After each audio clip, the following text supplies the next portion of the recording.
ஒரு கிராமத்தில் செழுமையான பசுமையான இயற்கை சூழலில் ஒரு குடும்பம் வாழ்ந்து வந்தது. அந்த குடும்பத்தில் அப்பா ராஜா, அம்மா மாலா, மகன் குமார் ஆகிய மூவரும் இருந்தனர். அதிகாலை நேரம் அப்பா ராஜா விவசாயத்திற்கு போக தயாராகி கொண்டிருந்தார்.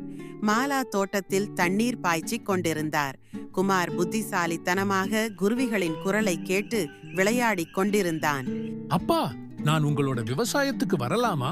இல்லடா குமாரு, நீ இன்னும் பள்ளி வேலைக்கு போதுமான நேரம் ஒதுக்கணும். அதுவே முதலில் முக்கியம்.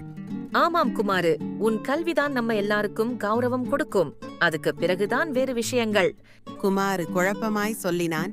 ஆனா அப்பா, உங்க வேலை பார்ப்பது எனக்கே விருப்பமாக உள்ளது. நீ உன் பாடங்களை முடி, நான் உன்னை எப்போதாவது சேர்த்துக் கொள்ளப் போகிறேன். ஆனால் உன் கல்வியைத்தான் முதலில் கவனிக்கணும். அம்மா குமாருக்கு ஒரு கோப்பை பால் கொடுத்து சொன்னார். முதலில் இந்த பாலை குடி, அப்பொழுதுதான் உடம்பு காத்து உஷாரா இருக்கும், படிக்க முடியும். அப்பா தனது வேலைக்கு கிளம்பிக் கொண்டார்.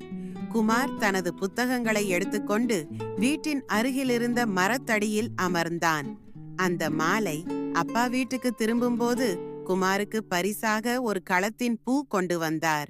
குமாரு சந்தோஷமாக மல்லிகை பூவை பிடித்துக்கொண்டு, நான் இனி இன்னும் அதிகம் படிப்பில் கவனம் செலுத்துவேன் அப்பா. அந்த குடும்பம் ஒவ்வொரு நாளும் அன்புடன் ஒன்றுபட்டு வாழ்ந்து வந்தது. அப்பா அம்மா குமாருக்கு வாழ்க்கையின் சுவாரஸ்யம் மற்றும் கல்வியின் முக்கியத்துவம் இரண்டையும் கற்றுக் கொடுத்தனர்.